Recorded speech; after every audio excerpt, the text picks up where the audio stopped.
ये रामलीला का स्थान है और ये रामलीला 164 साल पुरानी लगातार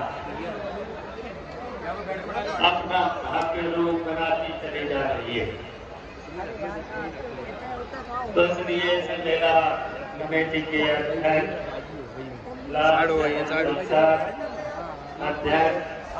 हीरालाल गुप्ता उपाध्यक्ष, राजीव गुप्ता बबलू प्रबंधक, एजेंसी घोष उप प्रबंधक, ब्रजनंदन शर्मा कोषाध्यक्ष, किशन सिंह यादव सदस्य, राजीव गुप्ता सदस्य, अनिल गुप्ता सदस्य, राजेश गुप्ता सदस्य, डॉक्टर पुष्पित पुरवा सदस्य और इनके साथ साथ सभी जितने भी इस जसमत नगर की रामलीला में भाग लेते हैं और ऐतिहासिक रामलीला बनाने में सहयोग करते हैं।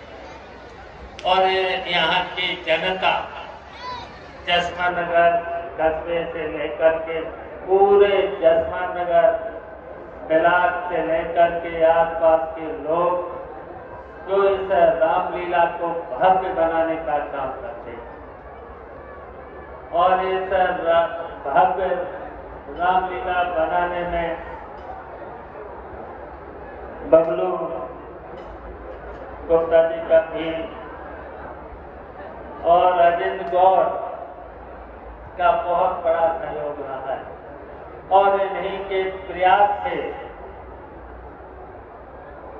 5 करोड़ रुपया मिला था, जिससे ये स्टेज लंका से लेकर के पूरा जो आपको दिखाई दे रहा है, बाउंड्री से लेकर के और बाउंड्री पर जो चित्र लगे हैं इस बाउंड्री में और रामलीला में जो भगवान मर्यादा पुरुषोत्तम भगवान राम का जो पूरा चरित्र दर्शाता है, तो ये सब जब समाजवादी पार्टी की सरकार थी तब उसी सरकार के प्रयास से ये सब काम हुआ और ये सब आज पूरे देश की जनता जो यहाँ पर वैसे तो ऐतिहासिक रामलीला शुरू से ही थी, लेकिन जो कुछ भव्य रूप दिख रहा है वो समाजवादी सरकार की है।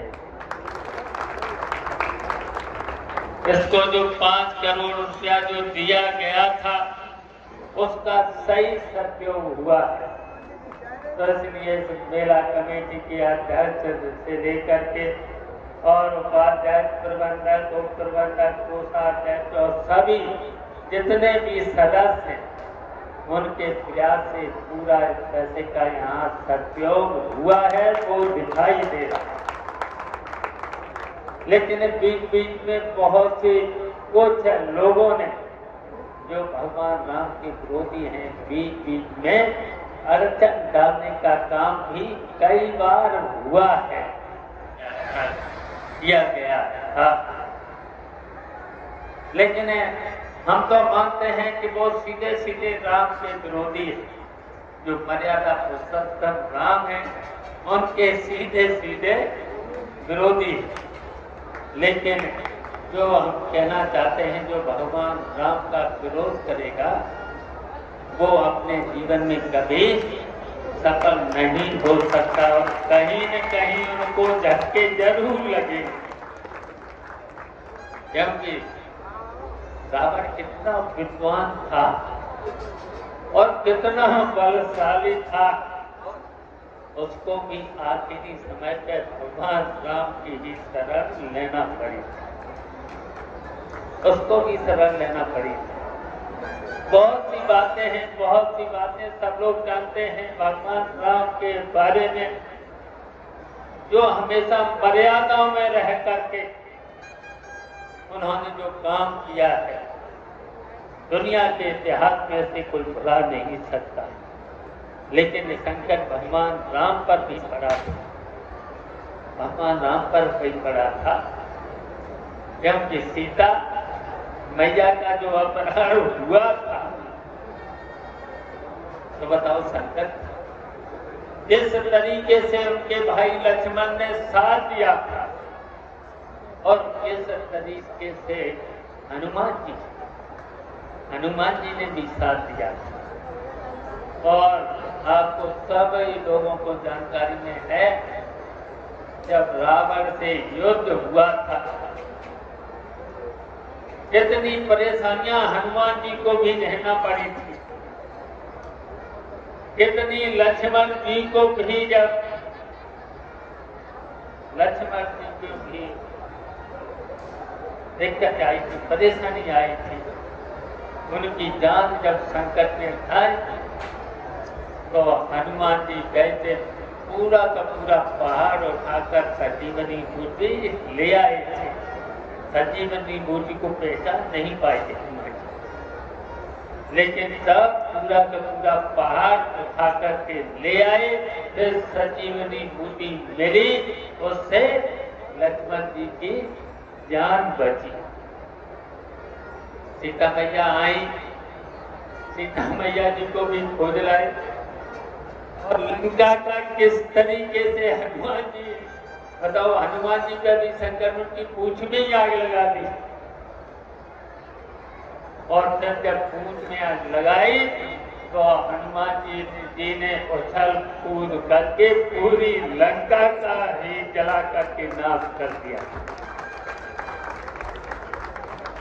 तो बताइए, ये और रावण अनीत पर था।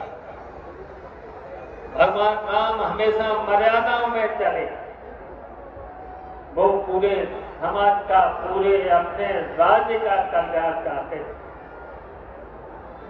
वन में गए, बताइए किस तरीके से अपनी सौतेली मां के आदेश पर, कहाँ राज तिलक होने जा रहा था भगवान राम का, लेकिन अपनी सौतेली मां के आदेश पर 14 साल वन में गए, वनवास का था।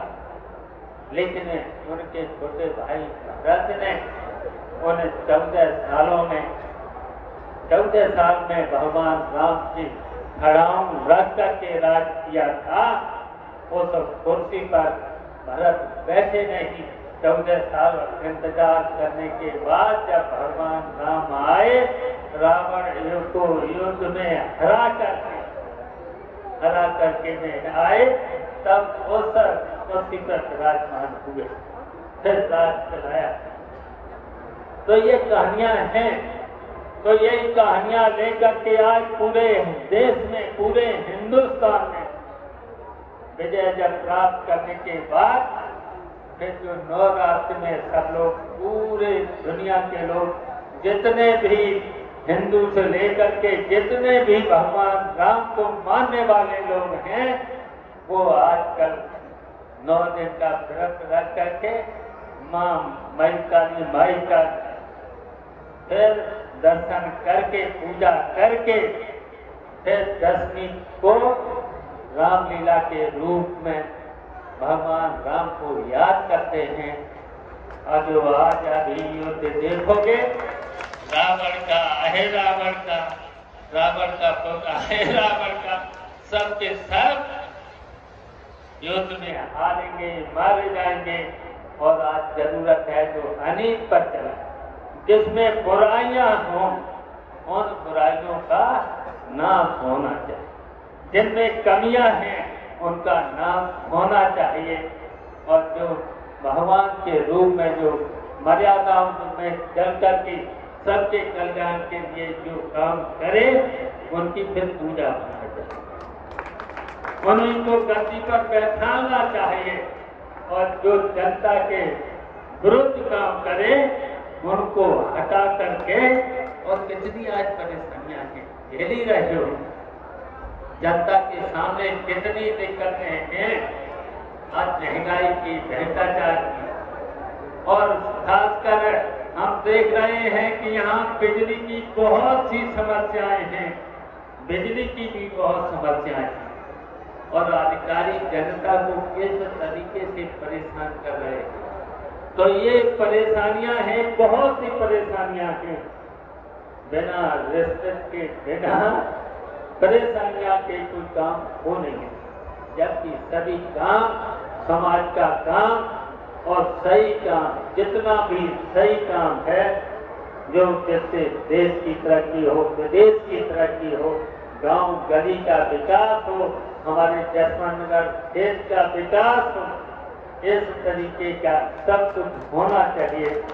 अगर इसमें कोई अटकलें डालता है, इसमें भ्रष्टाचार करता है और जनता की बात को नहीं सुनता है, उनको फिर इसी तरीके से उनका फिर सर्वनाश होना चाहिए। जो जनता को परेशान करे, जो बुराइयों से न लड़े, बुराइयां का विरोध भी करना जरूरी है।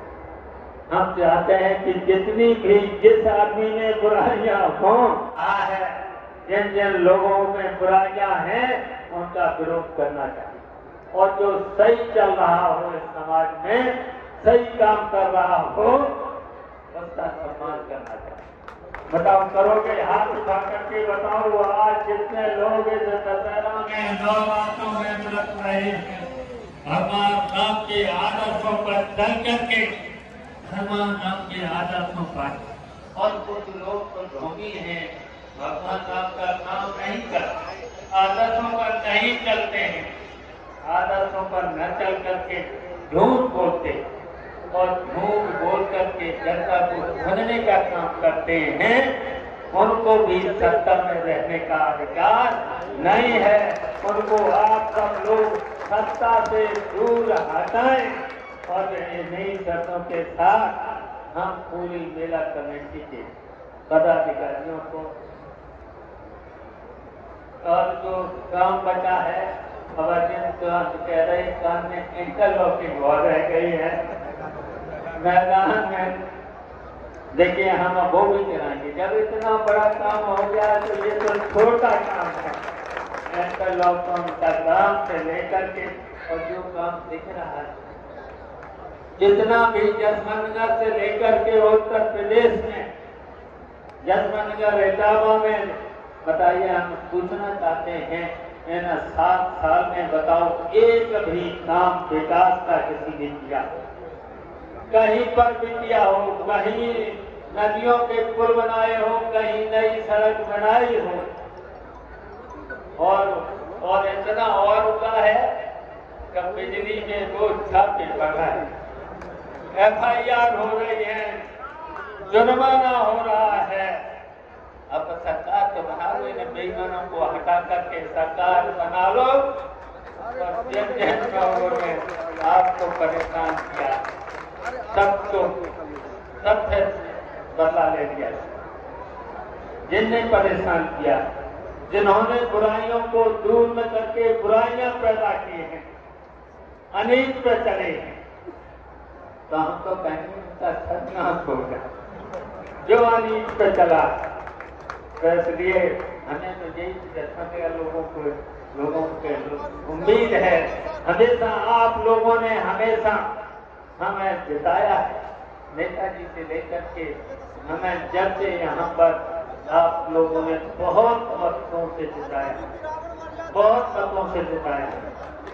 तो ऐसे ही तो हम तो हमेशा आपकी सेवा करते रहेंगे, आपकी परेशानियों को दूर करते रहे हैं। जो इंटरलॉकिंग का काम और बचा है, इसे भी सीधी करने का, कराने का, जिससे यहाँ पर 4 तारीख को सम्मेलन होगा, उसमें भी आना है, तो फिर अगली साल यहाँ धूल न उड़े, बढ़िया से काम हो जाए, ये हम कराएंगे। ये आपके सामने हम वादा करते हैं। ये भी काम तो बचा है, शायद वो भी हो जाएगा।